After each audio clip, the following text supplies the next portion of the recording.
तो hello students, welcome to the YouTube channel pure mathematical academy. तो आज जो क्वेश्चन डिस्कस करेंगे ये आईएसआई एम मैथ में पूछे गए क्वेश्चन थे। क्वेश्चन दिया गया था रियल एनालिसिस से। क्वेश्चन की डिफिकल्टी लेवल की मैं यदि बात करूं तो मैं इसको 3 स्टार से रेटिंग करूंगा out of 5 star. Question easy है लेकिन थोड़ा सा कंसेप्चुअल है, ठीक है। तो क्वेश्चन को तुम एक बार खुद ट्राई करो। मैंने पेज को ऑलरेडी जूम करके रखे, उसके बाद इसका सोल्यूशन देखो। तुम्हारे पास एक फंक्शन देके रखे जो कि 0-1 क्लोज इंटरवल से आर के ऊपर जा रहा है। यहाँ पे 0-1 है कि क्लोज इंटरवल, कॉम्पैक्ट भी है, इसको नोट करो, ठीक है। क्यों नोट करने के लिए बोल रहा हूं वो तुम्हें आगे जाके मैं बता दूंगा। Is a differentiable function, that means function continuous भी है। इसको भी नोट करो कि फंक्शन कंटिन्यूअस है, ठीक है। आगे जाके पता लग जाएगा कि मैं क्यों नोट करने के लिए बोल रहा हूं, ठीक है। अच्छा, अभी ये जो फंक्शन है एक दिए गए एक कंडीशन को एंजॉय कर रहा है। वो कंडीशन क्या है? कंडीशन है वहां पे ये जो डोमेन है, इसका डोमेन में ऐसे कोई भी एक्स नहीं मिलेगा जिसके कारण F of x and F dash x दोनों एक साथ साइमल्टेनियसली जीरो हो जाए, एक साथ।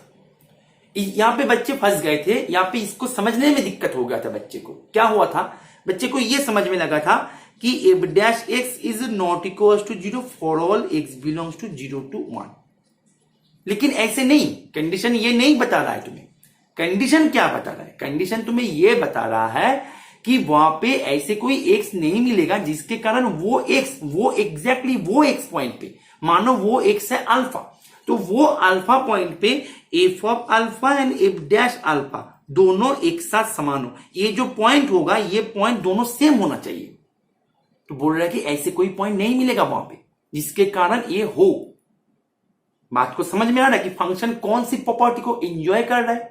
कि वहां पे ऐसे कोई भी एक्स नहीं मिलेगा जिसके कारण वो फंक्शन का फंक्शनल वैल्यू एंड वो फंक्शन का डेरिवेटिव हो के जो फंक्शन बन रहा है उसका फंक्शनल वैल्यू दोनों एक साथ वो एग्जैक्टली वो पॉइंट पे जीरो दे। ऐसे कोई भी पॉइंट मिलना संभव नहीं है। फंक्शन एक कंडीशन को सेटिस्फाई कर रहा है, फंक्शन कंटिन्यूअस है, फंक्शन डिफाइन किया गया है 0-1 के कॉम्पैक्ट सेट के ऊपर। ये इंफॉर्मेशन तुम्हारे पास गिवन है। क्वेश्चन बना दिया कि वो जो फंक्शन है जो ये सब कर रहा है, ये फंक्शन के पास कितने संख्या में जीरो मिलेगा। ऑप्शन ए बना दिया कि उसके पास एग्जैक्टली 1 जीरो मिलेगा। ऑप्शन बी बना दिया उसके पास फाइनाइट जीरो मिलेगा। ऑप्शन सी बना दिया इनफाइनाइट मिलेगा लेकिन काउंटेबली इनफाइनाइट। ऑप्शन सी बोल रहा है कि, ऑप्शन डी बोल रहा है कि अनकाउंटेबल। तो कितने संख्या में जीरो मिलेगा वो हमें अभी चेक करना है। तो मानो तुमने वो फंक्शन को तुमने मानो ले लिया F of X equals to x into X minus 1। अभी देखो एफ ऑफ 0 जो है वो है 0, एफ ऑफ 1 जो है वो भी 0 है, लेकिन एफ डैश 0 जो है वो तो 0 नहीं है, एफ डैश 1 जो है वो भी 0 नहीं है। तुम एफ डैश को करो करके देखो, मतलब फंक्शन के पास दोनों 0 मिल रहा है और फंक्शन दिए गए कंडीशन को सेटिस्फाई भी कर रहा है, फंक्शन डिफरेंशिएबल भी है। दैट मीन्स ऑप्शन ए जो है ये तो गलत है। या से वैसे भी ऑप्शन सी एंड डी भी गलत हो रहा है, डिस्कार्ड हो रहा है, ठीक है। कोई ना, हम लोग ऑप्शन तो इसका यहां से एक पता लग गया कि ऑप्शन हो जाएगा, इसका आंसर हो जाएगा बी। फिर भी हम बी को इसको प्रूव करेंगे, ठीक है। मजा आएगा प्रूव करने में क्योंकि इसका प्रूफ बहुत ही इंटरेस्टिंग है, बहुत ही इंटरेस्टिंग है, बहुत आसान भी है। मैं बता दूंगा कि कैसे प्रूव करना है तुम्हें। देखो पहले इसको इरेज कर दूं। देखो बोल रहा है कि फंक्शन के पास फाइनाइटली जीरो होगा, इनफाइनाइटली जीरो होगा। अभी इनफाइनाइट जब होगा तब हम काउंटेबल अनकाउंटेबल की चर्चा करेंगे। पहले इसका तो कंफर्मेशन ले ले कि फंक्शन इनफाइनाइट के फंक्शन के पास इनफाइनाइट जीरोस है। तो मान लिया कि हाँ है, कि फंक्शन के पास इनफाइनाइटली जीरोस है, मतलब ये 0-1 जो क्लोज इंटरवल जो दे के रखा है डोमेन, ये डोमेन के पास मान लिया कि इसके पास इनफाइनाइटली मेनी जीरोस मिल रहा है फंक्शन का। दैट मीन्स x1 पॉइंट पे फंक्शन का जीरो है, x2 पॉइंट पे फंक्शन का जीरो है, x3 पॉइंट पे जीरो है, x4 पॉइंट पे जीरो है, ऐसे डॉट डॉट डॉट। मतलब function f of x1 point पे zero, f of x2 point पे zero, f of x3 point पे जीरो, ऐसे एफ ऑफ xn पॉइंट पे जीरो, डॉट डॉट डॉट करके, ठीक है, फॉर ऑल n। क्लियर है? तो यहां से क्या पता लग गया? यदि हमने चूज किया if possible let function has infinitely many zeros, then ऐसे होगा कि वो इनफाइनेटली मेनी जीरोस मिल रहा है x1 पॉइंट पे, x2 पॉइंट पे, x3 पॉइंट पे, ऐसे दैट मींस वहां पे एक सीक्वेंस मिल रहा है, एक सीक्वेंस मिल रहा है xn के नाम से, जिसके कारण f of xn equals to 0 for all n के लिए। अभी देखो ये जो xn है, ये xn सीक्वेंस है कहां पे, डोमेन पे है, दैट मींस xn सीक्वेंस हमने कहां से उठाया, डोमेन से। देखो ना यहाँ पे हमने तो डोमेन की बात कर रहा था ना। अभी देखो यहाँ पे डोमेन जो है वो है कॉम्पैक्ट, मैंने इसीलिए शुरू में बोला था इसको नोट करो। कॉम्पैक्ट डोमेन है, कॉम्पैक्ट सेट है। कॉम्पैक्ट सेट का डेफिनेशन बताओ कि कॉम्पैक्ट सेट का डेफिनेशन क्या होगा। कि कॉम्पैक्ट सेट हम तब बोलेंगे इफ एंड ओनली वहां पे every sequence must have a convergent subsequence and converging to the limiting point and the limiting point must belong to that set. Is it okay? Sequential definition of a compact set. A set is said to be compact if and only if every sequence in that set must have a convergent subsequence and converging to a limit which belongs to that set. Clear है? That means ये sequence के पास एक सब sequence मिल जाएगा, XR नाम दिया मैंने, जो सीक्वेंस कन्वर्ज करेगा अल्फा पे, और वो अल्फा को 0 1 के अंदर होना ही होगा। Is it okay? क्लियर है? क्योंकि 0 1 एक कॉम्पैक्ट सेट है। दैट मीन्स ये सीक्वेंस जो xn हमने लिया था, xn से एक सब सीक्वेंस एक मिलेगा, जिसके कारण वो जहां पे कन्वर्ज करे वो कन्वर्जिंग लिमिट को वो सेट के अंदर होना ही होगा। क्लियर है ना ये? अभी देखो ये जो xn जो था, xn सभी पॉइंट के लिए फंक्शन 0 दे रहा था, तो f ऑफ xr पे फंक्शन क्या देगा, ये भी 0 देगा, क्योंकि xr जो है ये तो xn जो सीक्वेंस है उसका ही एक सब सीक्वेंस है। जब xn पूरे सीक्वेंस के हर एक एलिमेंट के लिए फंक्शन का वैल्यू 0 है, तो उसके सब सीक्वेंस वाला जो एलिमेंट्स होगा वहां भी तो फंक्शन का वैल्यू 0 होगा ना। इज इट ओके और नॉट? क्लियर हो रहा है? अभी देखो कि फंक्शन है कंटिन्यूअस, मैंने इसको भी नोट करने के लिए बोला था। तो कंटिन्यूअस फंक्शन का सीक्वेंशियल डेफिनेशन होते क्या है कि एक सीक्वेंस तुम्हें यदि मिल जाए xn जो कि कन्वर्ज करे बीटा पॉइंट पे, तो f ऑफ xn कन्वर्ज करे f ऑफ बीटा पॉइंट पे।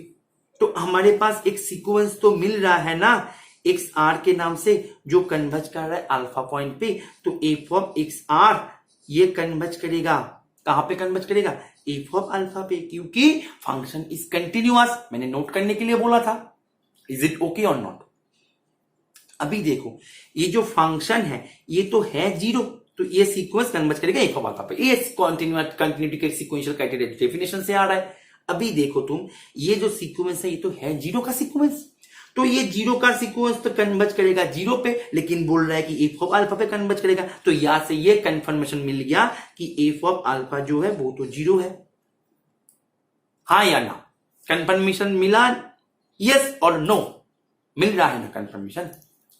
अभी देखो f ऑफ अल्फा 0 मिल गया, दैट मींस अल्फा पॉइंट पे फंक्शन के पास 0 है। हमने क्या अज्यूम करके रखे हैं कि फंक्शन के पास इनफाइनाइटली मेनी जीरोस है, यहां से हमें क्या मिल गया, फंक्शन के पास एक 0 मिल गया। अभी देखो कि एफ डैश अल्फा ये क्या होगा, limit x tends to alpha f of x minus f of alpha upon x minus alpha होगा। हाँ या ना? यस और नो? होगा ना? अच्छा, तुमने इसको ऐसे भी तो लिख सकते थे, हमने यदि सीक्वेंस से इसको रिप्लेस करें तो r tends to infinity f of x r minus f of alpha upon x r minus alpha. अभी देखो ये तो 0 है, तुम बोलो सर क्यों 0 है, ये तो 0/0 फॉर्म है, अब 0 क्यों बोल रहे हो? लेकिन बेटा ये 0 ही है। तुम देखो यहाँ पे नीचे वाला जो है, नीचे वाला टेंड कर रहा है 0 पे as r tends to infinity. नीचे वाला 0 नहीं है, नीचे वाला 0 पे टेंड कर रहा है, लेकिन ऊपर वाला 0 ही है। तुम बोलो सर क्यों 0 है? देखो f ऑफ अल्फा हमारे पास 0 मिला कि नहीं मिला। अभी f ऑफ x जो है, f ऑफ x भी 0 है, तो r कुछ भी हो जाए, हम सबसिक्वेंस कुछ भी ले ले, r इक्वल्स टू 1 से शुरू करें या r इक्वल्स टू 1000 से शुरू करें, हमें तो एक सबसिक्वेंस को ले रहे हैं ना। तो वो सब सीक्वेंस के हर एक पॉइंट के लिए फंक्शनल वैल्यू तो जीरो ही है, क्योंकि हमने तो वहां पे इनफाइनाइटली मैंने जीरो एज्यूम करके रखी है। दैट मीन्स आर के मान कुछ भी हो जाए, ऊपर वाले जो मान है उसका मान, लिमिटिंग केस का मान नहीं, उसका एक्चुअल मान जो है, एक्चुअल मान क्या है बेटा, जीरो है। नीचे वाला जीरो पे टेंड कर रहा है, ना ही नीचे वाला जीरो है, नीचे वाला जीरो पे टेंड कर रहा है, लेकिन ऊपर वाला सभी पॉइंट के लिए जीरो ही है। तो जीरो ही यदि है तो ये यदि एक सीक्वेंस तुम यदि बनाओ तो ये तो एक जीरो सीक्वेंस है बेटा। बात को समझ रहे हो? तो ये तो एक जीरो सीक्वेंस है, तो ये भी जीरो हो गया। That means F dash alpha जो है, एफ डैश अल्फा भी जीरो, एफ ऑफ अल्फा भी जीरो। दैट मीन्स एक ऐसे पॉइंट मिल गया जो पॉइंट पे फंक्शनल वैल्यू एंड फंक्शन के डेरिवेटिव वाला वैल्यू दोनों ही जीरो है, जो कि हमारे दिए गए जो कंडीशन है इसको डायरेक्टली ब्रेक कर दिया, कंट्रडिक्शन ला के दिया मेरे को। तो हमने जो एज्यूम करके रखी थी वो हमने गलत एज्यूम करके रखी थी। तो उसके पास इनफाइनाइटली मेनी जीरो मिलेगा ही नहीं। जब इनफाइनाइटली नहीं मिलेगा तो वो काउंटेबल हो या अनकाउंटेबल हो उसका चर्चा तो बाद में है, पहले ये तो पता करो, इसका तो कंफर्मेशन लेके आओ कि उसके पास इनफाइनाइट जीरो है, उसके बाद हम काउंटेबल अनकाउंटेबल की चर्चा करेंगे। तो इसके पास इनफाइनाइट जीरो मिलना पॉसिबल ही नहीं है। यदि तुम बोलो कि पॉसिबल है तो यहां से मैं इसको कंट्राडिक्ट कर सकता हूं। दैट मीन्स उसके पास जीरो मिलेगा तो मिलेगा, फाइनाइट जीरो ही मिलेगा। Is it okay? क्लियर है? क्या आंसर हो जाएगा बी। ठीक है, तो तुम्हारे जो अपकमिंग एग्जाम का प्रिपरेशन कर रहे हो, चाहे वो सीएसआई नेट का हो, आईआईटी जैम का हो, गेट का हो, एनबीएचएम, टीआईएफआर, ठीक है, तो वो प्रिपरेशन को एक गाइडेंस के साथ नेक्स्ट लेवल तक लेके जाने के लिए तुम हमारे एकेडमी के रेगुलर बैचेस में अपने आप को एनरोल कर सकते हो। हमारे बैचेस में एनरोल करने के लिए तुम्हें करना क्या होगा, तुम्हें स्क्रीन पे दिए गए ये जो नंबर है यहाँ पे तुम्हें कॉल कर देना है या फिर व्हाट्सएप कर लेना है, वहां से तुम्हें डिटेल्स मिल जाएगा। ठीक है, तो तुम यहाँ पे कॉल करके पूछ सकते हो, अपने आप को हमारे एनरोल कर सकते हो हमारे बैचेस में। तुम चाहे मैथमेटिक्स में जीरो हो चाहे मॉडरेट हो, ठीक है, हम जीरो से लेके एडवांस लेवल तक तुम्हें लेके जाएंगे, ठीक है, हमारे रेगुलर बैचेस में। और तुम प्रैक्टिस के साथ तुम्हारा जो प्रिपरेशन को अपग्रेड करना चाहते हो तो हमारे टेस्ट सीरीज जो है, पूरा साल टेस्ट सीरीज चलता है हमारे, हर एक एग्जाम के लिए अलग अलग करके हमने टेस्ट सीरीज डिजाइन करके रखे है और पूरा न्यू क्वेश्चन के साथ हमने डिजाइन करके रखा है। कोई भी प्रीवियस क्वेश्चन हमने वहां पे इंक्लूड नहीं किया गया। सभी जो क्वेश्चन तुम्हें दिखने को मिलेगा बिल्कुल न्यू क्वेश्चंस मिलेगा एंड हाईली कॉन्सेप्चुअल देने की कोशिश किया तुम्हारे एग्जाम के अपडेटेड ट्रेंड के साथ। कोई भी पीबीएस क्वेश्चन वहां पे नहीं है, तो वहां पे ज्वाइन होकर तुम तुम्हारे एग्जाम का जो प्रिपरेशन है, जो प्रैक्टिस है, उसको भी अपग्रेड कर सकते हो एक नेक्स्ट लेवल तक।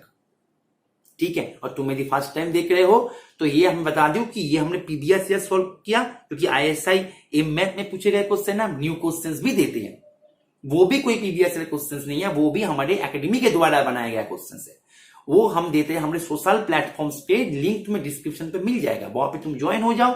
वहां पे हम जिस दिन देते हैं उसी दिन एट 7 PM पे उसको लेकर डिस्कस भी कर लेते हैं। वो जो क्वेश्चंस हम QOD टाइटल से देते हैं, question of the day title से, हमारे यूट्यूब पे चैनल पे प्लेलिस्ट भी है question of the day title से, वहां पे जाके तुम चेकआउट कर सकते हो।